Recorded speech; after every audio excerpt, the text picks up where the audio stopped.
I decided to change the topic of my talk. Thanks for the intro, though. No,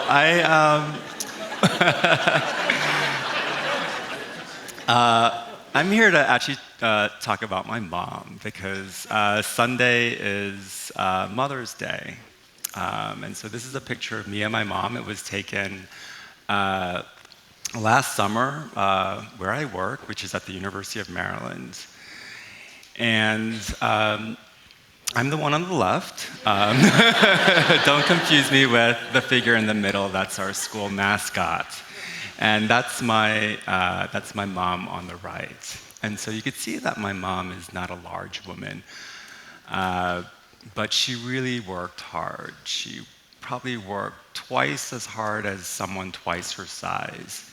And one of my earliest memories is going with her to a supermarket parking lot where we set up a table and would sell toys, things like E.T. dolls and Rubik's Cubes. She worked as a cashier at a grocery store. She worked the graveyard shift at Dunkin' Donuts, where she developed the taste for French crullers and old-fashioned donuts.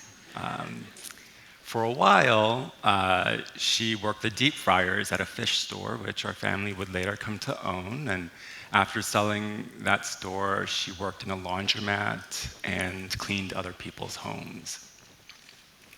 So sadly, she passed away in January. And if you were to ask a doctor, what was the cause of death? They would say it was cancer. But could it have been from working 12 hours a day at the deep fryers? Could it have been from living in a heavily polluted environment next to a highway? Could it have been from lacking health insurance? So really the causes of death are multifactorial and operate on a number of different levels. And to say that the cause of death was cancer, I think can lose sight of the fundamental causes of disease in the first place. Some other causes of death that you probably won't see on a death certificate. Things like stigma, homophobia, red tape. What about neglect or hopelessness, despair or poverty? What about injustice? This is Leela, a transgender teen who died late last year. And officials ruled that the cause of her death was suicide. But could it have been intolerance, or bigotry, or bullying? So the observation that social forces play a profound role in the life and death of people is not anything new. This is a quote by Rudolf Virchow. He's one of the early pioneers of the field of public health. Medical statistics will be our standard of measurement. We will weigh life for life and see where the dead lie thicker, among the workers or among the privileged. So there's a couple of things that I like about this quote. One is that I think it draws attention to systematic differences between disadvantaged and advantaged groups, between the workers and the more privileged. I also like this idea of equality, that we will weigh life for life, that no life is worth more than another, that we're all created equal. So how did I get interested in this field of public health? Well, I'm going to start by talking a bit about where I grew up. And I grew up in an area called Starrett City, which is in the East New York section of Brooklyn. It's actually the largest federally subsidized housing development in the country. It's really massive. It spans over 150 acres, consists of 46 buildings, almost 6,000 apartments. And the median household income in Starrett City, a little under $30,000 a year. This is where I went to junior high school. And it's described as being in a unique location in two separate buildings below parking garages. So we were basically going to school in a basement. This is a clip that I found of my former gym teacher, Mr. LaGrosse, and it says that he's a phys ed teacher in a school without a gymnasium. I mean, just remarkable, right? And what's the racial composition of Starrett City? Well, you could see that Asians were the minority, being less than 5% of the population. But Starrett City was still pretty well racially integrated. Blacks and Latinos did constitute the majority of the population, though. And so this is where I went to school for 7th and 8th grades. And I did really well. I excelled, actually. And I took an exam called the Specialized High School Entrance Exam. And I did really well on that test, too. And so I got into a magnet school in Manhattan. And so starting in high school, in 9th grade, I would take the subway and commute into Manhattan. It took about an hour each way. And I remember the first time I did this commute, as I'm exiting up the stairwell out of the subway onto street level, I thought I was entering a different world. And I thought, this is how Dorothy must have felt in The Wizard of Oz, right? We're not in Kansas anymore. So this is Stuyvesant High School. So now imagine going from basically a basement school to a 10-story building. We had a bridge that directly connected into the school so we wouldn't have to use a crosswalk. We had an Olympic-sized swimming pool. So remember, my junior high school didn't even have a gym, right? We had a state-of-the-art theater. We weren't allowed to call it an auditorium. We had to call it a theater. And we even had escalators in our school.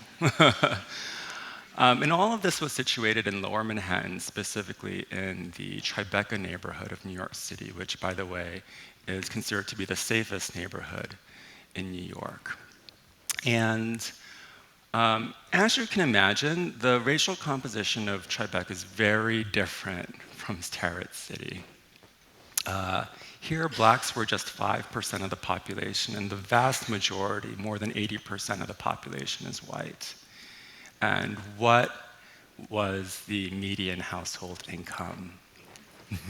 Over $150,000 a year, so more than 5 times the median household income in Starrett City.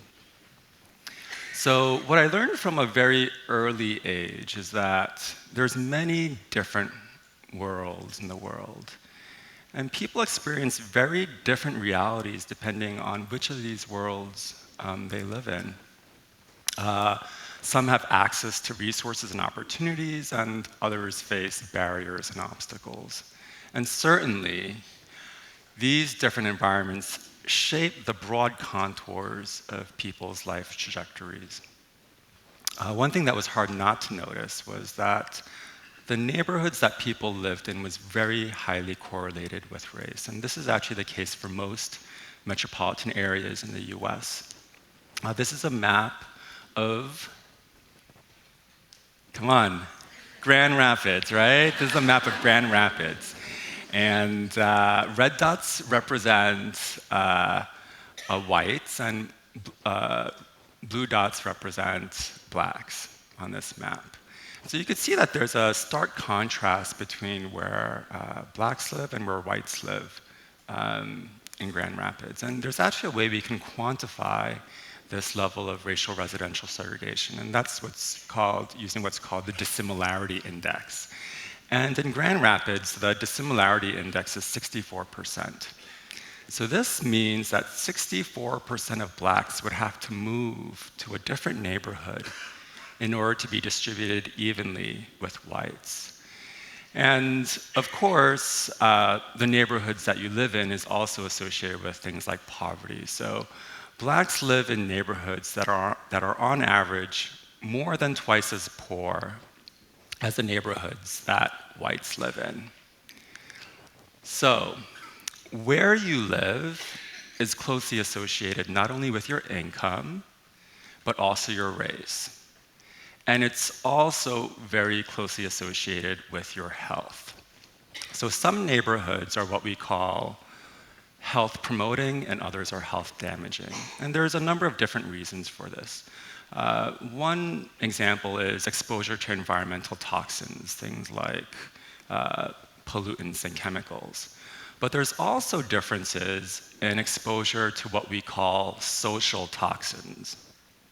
And one of these social toxins is racism. So we conducted a study looking at whether the extent of racism in a particular area might be associated with health patterns. The tricky thing is that it's hard to measure levels of racism in different geographic areas. And so what we did was we utilized a proxy. And this was a measure that was developed by a colleague who looked at the proportion of Google searches containing the N-word. And that was the N-word ending in ER or ERS, okay? Not in A or AS. Now, this measure doesn't assume that all searches for the N-word are motivated by racism. It doesn't assume that all racists are searching for the N-word, and it makes no assumptions about the race of the people doing these searches.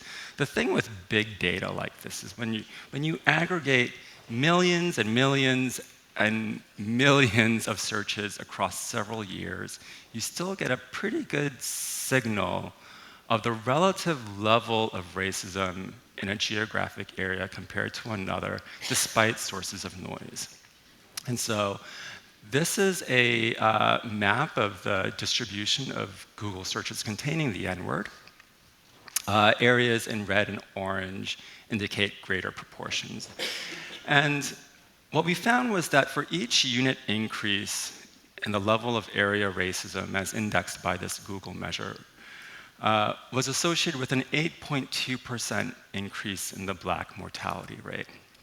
So across the US, this would amount to over 30,000 Black deaths per year. Okay, so that's 30,000 Black deaths per year. And this relationship persisted after we controlled for things like urbanicity, or the percent of the Black population, levels of education and poverty. And we found that not only was there a significant association with the Black mortality rate, but also the Black-white gap in the mortality rate. So, why does this association exist? Well, one is that racism can have obviously direct effects on your physical well-being through, for example, violent civil rights violations, things like hate crimes or police brutality.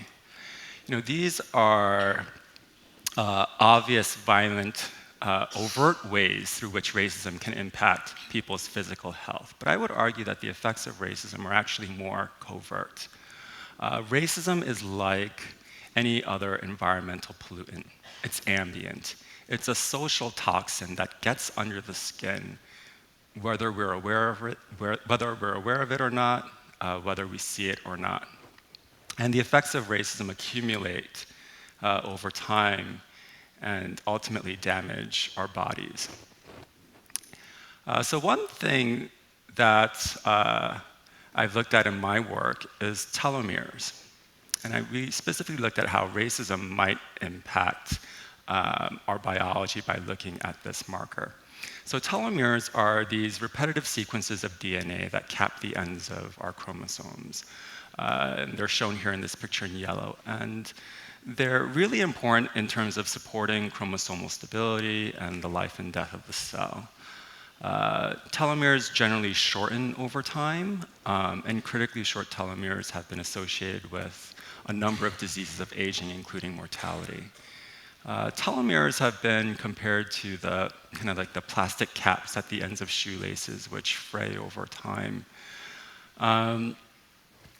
So interestingly, studies have found that telomeres can undergo accelerated shortening under conditions of high social stress. And I think intuitively, we know that stress literally ages us, right?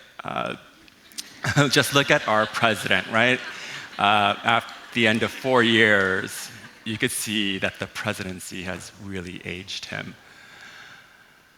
So, So telomere length has often been contrasted with chronologic age, which is constant and extrinsic, meaning that we all age 1 year every year, unless you're Asian, because we have learned to transcend the laws of time and physics.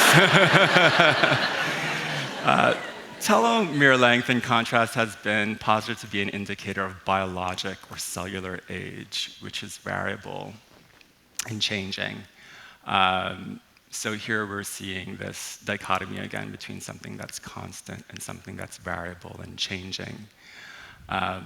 So, two people might be chronologically the same age, but one might be younger or older than the other on a cellular level.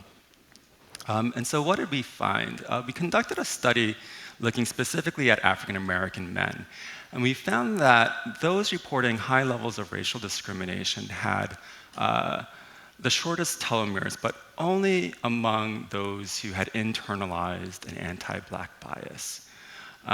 So those who reported high levels of racial discrimination and who displayed an anti-Black bias showed signs of accelerated aging at the cellular level. And this difference between the low and the high group, that amounts to about 3 years of chronologic age.